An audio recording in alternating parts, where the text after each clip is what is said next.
എല്ലാവർക്കും അഭിയുണരെ മറ്റൊരു വീഡിയോയിലേക്ക് സ്വാഗതം. ഇന്ന് നമ്മൾ എക്സ്പ്ലോർ ചെയ്യാൻ പോകുന്നത് വേൾഡ് എക്സ്പോ എന്താണെന്നും ഇപ്പോൾ ദുബായിൽ നടന്നുകൊണ്ടിരിക്കുന്ന എക്സ്പോ എന്താണെന്നും പിന്നെ യു എയിലുള്ള ആൾക്കാർക്കൊക്കെ ഈ എക്സ്പോയ്ക്ക് എങ്ങനെ പോകേണ്ടതെന്നൊക്കെ ഉള്ള കാര്യങ്ങളാണ്. അപ്പോൾ എക്സ്പോ 2020 എന്നാണ് ദുബായ് എക്സ്പോ ഇപ്പോൾ അറിയപ്പെടുന്നത്. ദുബായ് എക്സ്പോ നടക്കുന്നത് ഒക്ടോബർ 2021 തൊട്ട് മാർച്ച് 2022 വരെയാണ്, 6 മാസത്തെ കാലയളവ്. എന്നിരുന്നാലും ദുബായ് എക്സ്പോ 2020 എന്നാണ് ഇത് അറിയപ്പെടുന്നത്. അതെന്തുകൊണ്ടാണെന്ന് വെച്ച് കഴിഞ്ഞാൽ ഇത് ആക്ച്വലി ഓർഗനൈസ് ചെയ്തത് 2020 ഒക്ടോബർ തൊട്ടാണ്.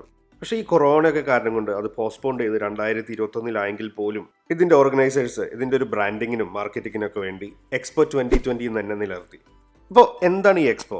എനിക്കും വലിയൊരു ഐഡിയ ഉണ്ടായിരുന്നില്ല. ഇതൊക്കെ സ്റ്റാർട്ട് ചെയ്ത് ഇവിടെ പോയി കാണുന്നവരെ എക്സ്പോ എന്താണെന്ന് എനിക്കൊരു ഐഡിയ ഉണ്ടായിരുന്നില്ല. ഇപ്പോൾ എക്സ്പോ എന്ന് വെച്ച് കഴിഞ്ഞാൽ ഒരു ഹ്യൂജ് ഇൻ്റർനാഷണൽ എക്സിബിഷനാണ്. ഈ എക്സ്പോ ഡിസൈൻ ചെയ്തിരിക്കുന്നത് എന്തിനാണെന്ന് വെച്ച് കഴിഞ്ഞാൽ ഈ എക്സ്പോയിൽ പങ്കെടുക്കുന്ന രാജ്യങ്ങളുടെ അച്ചീവ്മെൻറ്റ്സ്, അതായത് സാമ്പത്തികമായിക്കോട്ടെ, ഡിഫൻസ് ആയിക്കോട്ടെ, അല്ലെങ്കിൽ ടെക്നോളജി ആയിക്കോട്ടെ, അതാത് രാജ്യങ്ങളുടെ നേട്ടങ്ങൾ ഷോക്കേസ് ചെയ്യാനുള്ള ഒരു ഇൻ്റർനാഷണൽ വേദിയായിട്ടാണ് ഈ എക്സ്പോ കണ്ടക്ട് ചെയ്യുന്നത്. Orion's forthcoming Man in the Space mission is also designed to be carried to the space by GSLV Mark III series vehicle. ഏകദേശം 192 രാജ്യങ്ങളാണ് ഈ എക്സ്പോയിൽ പങ്കെടുക്കുന്നത്.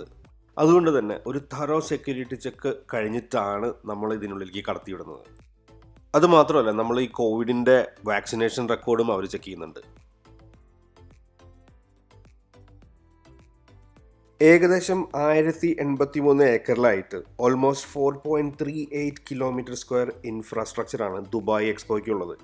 ഇതെങ്ങനെ ഡിസൈൻ ചെയ്തിരിക്കുന്നത് വെച്ച് കഴിഞ്ഞാൽ ഒരു സെൻട്രൽ പ്ലാസയും പിന്നെ അതിന് ചുറ്റും ഒരു 3 തീമാറ്റിക് ഡിസ്ട്രിക്റ്റ് ആയിട്ടാണ് ഇത് ഓർഗനൈസ് ചെയ്തേക്കുന്നത്. അതായത് ഓപ്പർച്യൂണിറ്റി, മൊബിലിറ്റി ആൻഡ് സസ്റ്റൈനബിലിറ്റി. ഈ 3 തീമാറ്റിക് ഡിസ്ട്രിക്റ്റിലായിട്ടാണ് ഈ 192 രാജ്യങ്ങൾ അവർ അറേഞ്ച് ചെയ്തേക്കുന്നത്.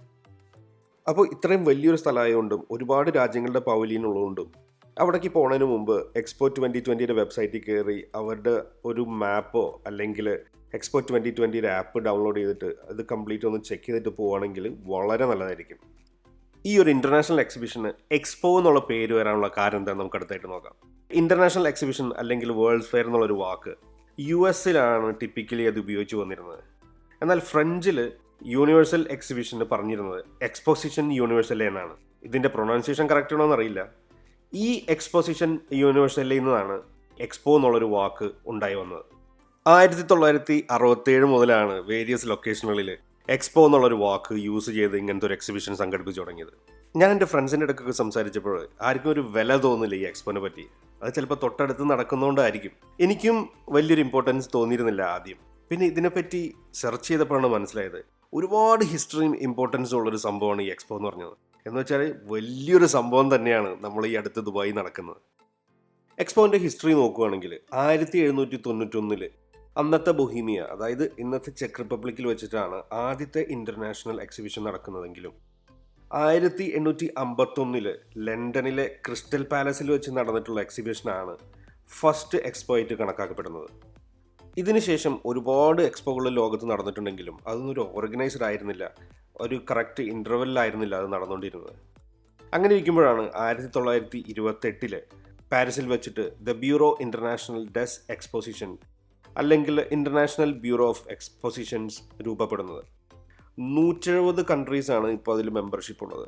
അതിനുശേഷമാണ് ഈ എക്സ്പോ കറക്റ്റായിട്ട് ഓർഗനൈസർ ആയിട്ട് വന്നിട്ടുള്ളത്.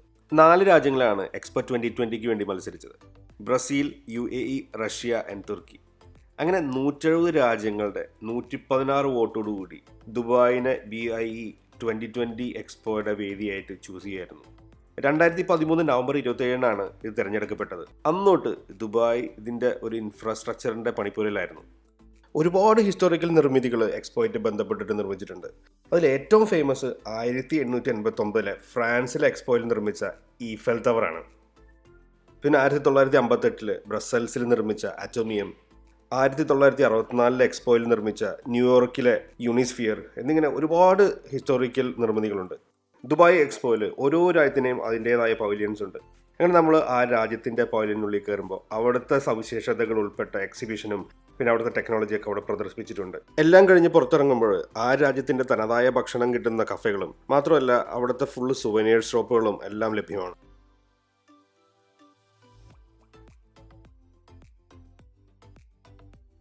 ഇതാണ് ദുബായ് എക്സ്പോയിൽ കിട്ടുന്ന ഒരു ഫാൻസി പാസ്പോർട്ട്. ഇത് ഇവിടുത്തെ ഒഫീഷ്യൽ സ്റ്റോറിൽ നിന്ന് നമുക്ക് മേടിക്കാൻ കിട്ടും. 20 ദിർഹംസ് ആണ് ഇതിൻ്റെ വില. അപ്പോൾ ഇതിൻ്റെ പേജൊക്കെ നമുക്ക് തുറന്ന് നോക്കുമ്പോൾ ഏകദേശം ഒറിജിനൽ പാസ്പോർട്ട് പോലെ തന്നെ അവർ നല്ല ക്വാളിറ്റി തന്നെ അടിച്ചുണ്ടാക്കിയിട്ടുണ്ട്. അപ്പോൾ നമ്മൾ ഓരോ രാജ്യത്ത് കയറിയിട്ട് അവിടെ നിന്ന് ഇറങ്ങുമ്പോൾ ആ രാജ്യത്തിൻ്റെ എൻട്രി സീൽ നമുക്ക് കളക്ട് ചെയ്യാവുന്നതാണ്. അത് വളരെ ഇൻട്രസ്റ്റിംഗ് ആയിട്ട് തോന്നി. അപ്പോൾ ഇതാണ് ഈ എക്സ്പോൻ്റെ കംപ്ലീറ്റ് ഒരു മാപ്പ് ഇതിൽ കൊടുത്തിട്ടുണ്ട്. അങ്ങനെ പാസ്പോർട്ടായിട്ട് ആദ്യമായിട്ട് പോയി ഇന്ത്യൻ പൗരനാണ്. അങ്ങനെ ഇന്ത്യയിൽ നിന്നുള്ള സ്റ്റാമ്പാണ് ആദ്യമായിട്ട് വാങ്ങിയത്. ഈ പാസ്പോർട്ട് മാത്രമല്ല, എക്സ്പോൻ്റെ ഒരു ഒഫീഷ്യൽ സ്റ്റോർ നമുക്ക് പല സ്ഥലത്തായിട്ട് അവിടെ കാണാൻ പറ്റും. ഒരുപാട് വെറൈറ്റീസ് ഓഫ് സുവനീഴ്സ് നമുക്ക് അവിടെ നിന്ന് വാങ്ങാൻ കിട്ടുന്നതാണ്.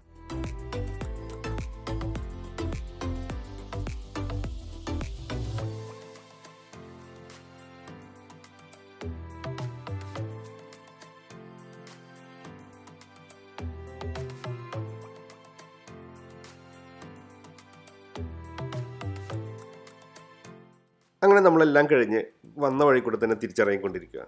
ഇവിടെ വരുമ്പോൾ ശ്രദ്ധിക്കേണ്ട മറ്റൊരു കാര്യം എന്ന് പറഞ്ഞാൽ പാർക്കിംഗ് ആണ്. വളരെ ദൂരെയാണ് നമുക്ക് പാർക്കിംഗ് കിട്ടുക. അപ്പോൾ പാർക്കിംഗ് സ്ലോട്ടിൽ നിന്ന് ഈ എക്സ്പോൻ്റെ സ്ഥലത്തേക്ക് നമുക്ക് ബസ്സുണ്ട്, ഫ്രീ ബസ്സാണ് നമുക്ക് അവിടെ നിന്ന്. ശ്രദ്ധിക്കേണ്ട മറ്റൊരു കാര്യം എന്ന് പറഞ്ഞാൽ നമ്മൾ പാർക്ക് ചെയ്തിട്ട് അവിടെ തന്നെ ഒരു QR കോഡ് ഉണ്ടാവും. എല്ലാ സ്ഥലത്തും ഒരു QR കോഡ് വെച്ചിട്ടുണ്ടാവും. ആ QR കോഡ് നമ്മൾ മൊബൈലിൽ സ്കാൻ ചെയ്യുമ്പോൾ നമുക്ക് മൊബൈലിൽ നമ്മുടെ എവിടെയാണോ പാർക്ക് ചെയ്തിരിക്കുന്നത്, ഇറങ്ങേണ്ട ബസ് സ്റ്റോപ്പ് എല്ലാം അതിലുണ്ടാവും. എവിടെയാണോ ബസ് സ്റ്റോപ്പ് അതിനനുസരിച്ചിട്ട് ഇവിടെ ഒരു നമ്പർ ഉണ്ടാവും. അപ്പോൾ ആ നമ്പർ 11, 12 എന്നിങ്ങനെ ആ നമ്പറിൻ്റെ അവിടെയാണ് നമുക്കുള്ള ബസ് വരിക. അങ്ങനെ ബസ്സിൽ കയറിയിട്ട് നമുക്ക് ഇറങ്ങേണ്ട സ്ഥലം WE2 ആണ്. അത് ആ സ്ക്രീനിൽ കാണിക്കും.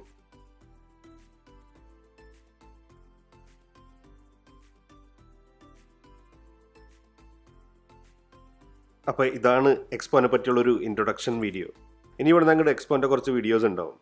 അപ്പം മറ്റൊരു വീഡിയോ ആയിട്ട് കാണുന്നവരെ എല്ലാവർക്കും ഗുഡ് ബൈ.